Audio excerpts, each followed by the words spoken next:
반주만 나와도 심장이 뛰던 시절이 있었다.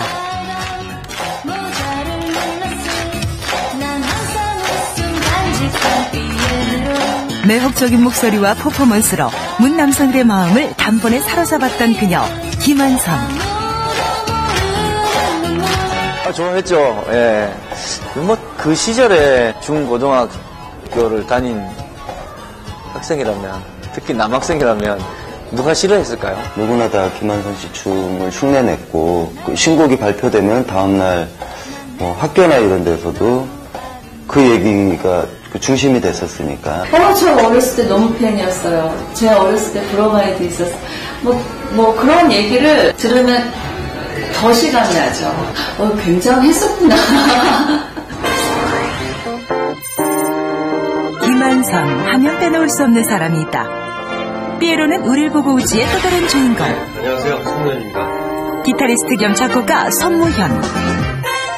제가 김한선 씨 곡 의뢰 받았을 때는요, 김한선 씨는 슈퍼스타였고 저는 신인 작곡가였습니다. 그러니까 제 곡을 김한선 씨가 부른다는 것 자체가 저한테는 빅 찬스였고요. 피에로는 우릴 보고 웃지는 철저히 김한선을 위한 김한선의 노래였다.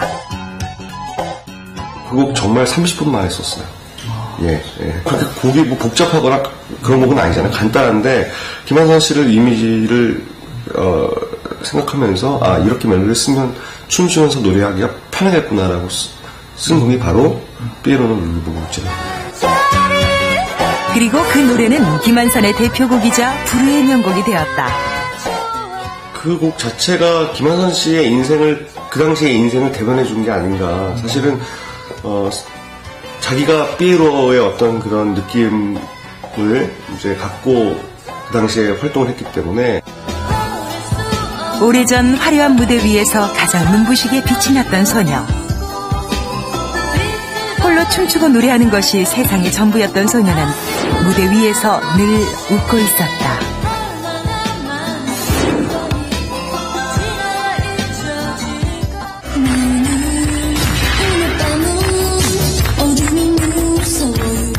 시작은 1986년 2월 로봇춤을 추는 17소녀의 등장은 충격 그 자체였다.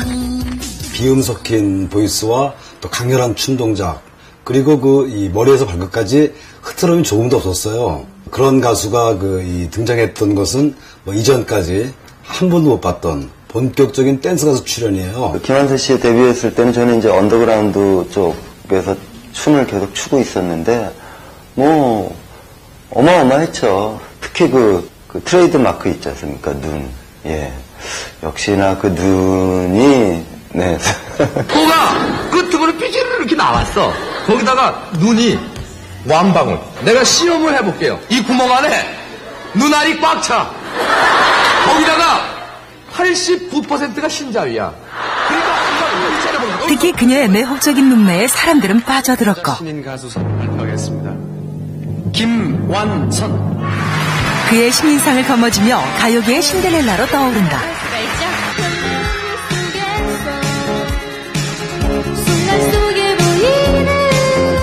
이어 리듬 속의 그 춤을 기분 좋은 날, 가정 무도회 등의 곡을 연이어 히트시키며 한국의 마돈나라는 닉네임을 얻는다. 자, 우리나라 여자 가수 중에서 최고의 미녀 가수는 누구겠습니까? 미녀 가수 제1위. 네, 김한선 씨가 차지하셨습니다. 섹시한 용모와 매혹적인 눈빛, 그녀에겐 그녀만의 로맨틱하고 독특한 분위기가 있었다. 그리고 그 인기는 5집 앨범 피에로는 우릴 보고 웃지에서 정점을 찍으며 여가수 최초 100만 장 돌파라는 기염을 토한다.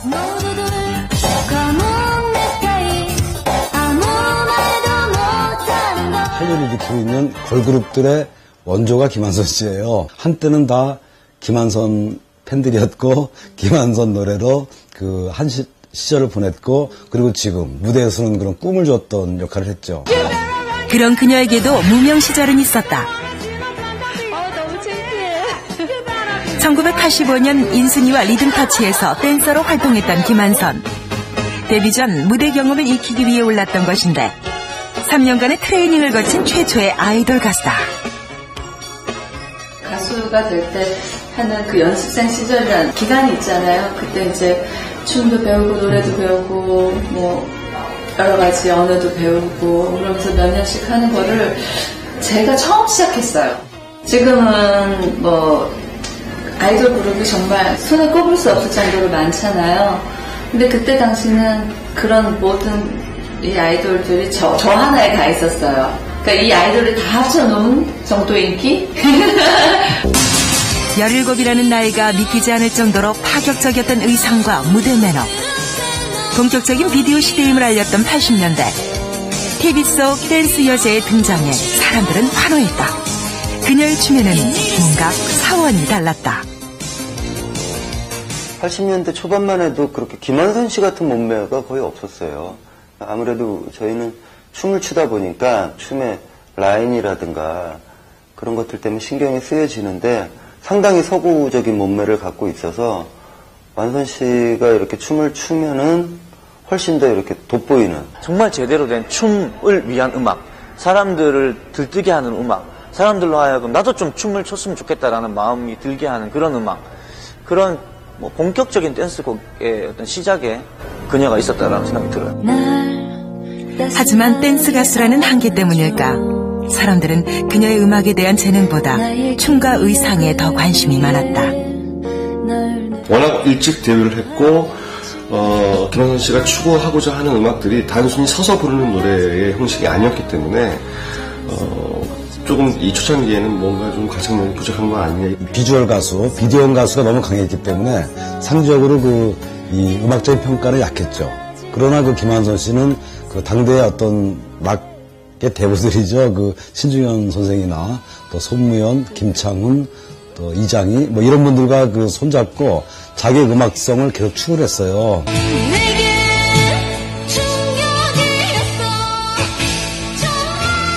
그녀는 누구보다 음악적으로 새로운 시도를 주저하지 않았다. 서태지 데뷔 3년 전인 1988년 이미 국내 최초로 랩을 시도한 것도 그녀였다. 새로운 걸 뭐 하기라는 게 말처럼 쉬운 게 아니거든요. 예. 그럼에도 불구하고 이렇게 새롭게 어떤 음악에 도전하는 그런 거에 대해서 주저하지 않는 것 같았어요.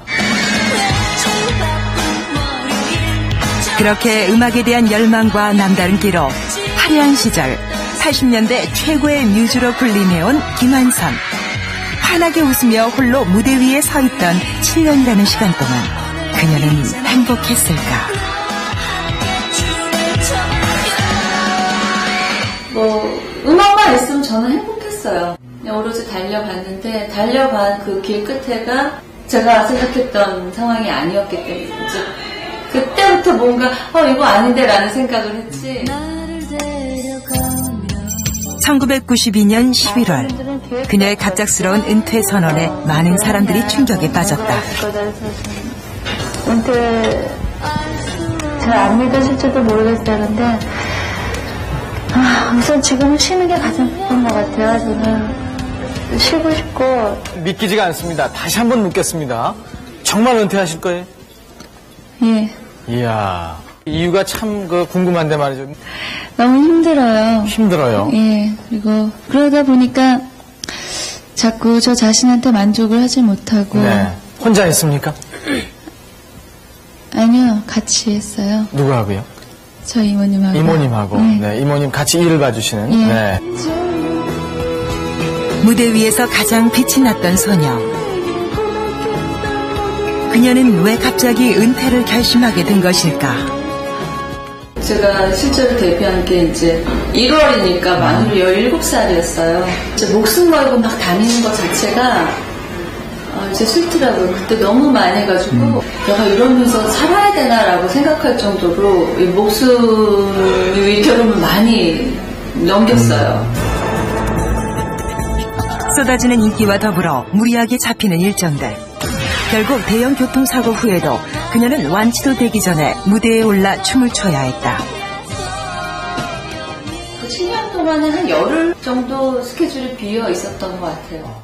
그 외에는 뭐 휴가도 없었고 뭐 정말 기계처럼 일했던 것 같아요. 앞만 보고 달렸던 7년. 많은 것을 얻었지만 또 많은 것을 잃어버린 시간이기도 했다. 누가 여기서 김한선 씨 오셨습니까? 그러면 안녕하세요. 그러다가 무대에 딱 올라다 남철이 어떻게 이렇게 탁탁 변할 수가 있어요? 이렇게 해야지 해서 그런 게 아니라요. 데뷔하기 전부터 무대에 올라가면은 네. 그 무대에 맞는 가수가 되려고 처음부터 이렇게 배웠거든요. 그러니까는 저는 사실 그게 당연한 거예요. 자신의 매력 어디 있다고 생각하십니까? 더 많이 보여요, 단점이. 그래서 뭐 어디가 매력 있다 이렇게 생각해 본 적은 없고요. 굳이 뭐 매력이라론 매력이 없는 게 매력이 아닐까. 그녀는 쏟아지는 환호 속에서 스스로를 잃어가고 있었다. 좀 유난했어요. 네, 그래서 아마도 그렇게 배웠기 때문에 그런 것이 정상일 거라고 생각하고 아마 활동을 하셨을 거예요. 음악 듣는 것 외에는 별로 특별하게 하는 게 아마 없었을 거예요. 그리고 주변 가수들이나 주변 동료들을 봐도 뭐 이렇게 대화하고 이런 것들 자체가 그렇게 순조롭지 않았던. 그렇게 홀로 외롭게 빛났던 그녀 곁을 유일하게 지켜주던 한 사람. 바로 그녀의 이모이자 매니저였던 고 함대키 씨. 그러나 이모의 존재는 그녀를 점점 만들어진 인형으로 바꾸어 놓았다. 작은 TV 속에 살면서 인형처럼 웃고 있는 너, 많은 사람들의 시선과 환호 속에서 별은 반짝여야지, 그래서 넌 항상 반짝여야 했어.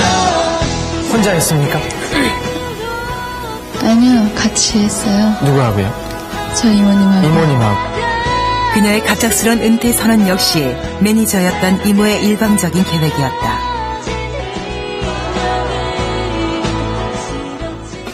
그로부터 3년 후 그녀의 소식이 들려온 건 이웃나라 대만으로부터. 정말 깜짝 뉴스가 바로 대만에서 활동하고 있다 이런 뉴스였는데, 대만에서는 심지어 그 김한선 씨의 말투가 유행할 정도로 그런 스타였습니다.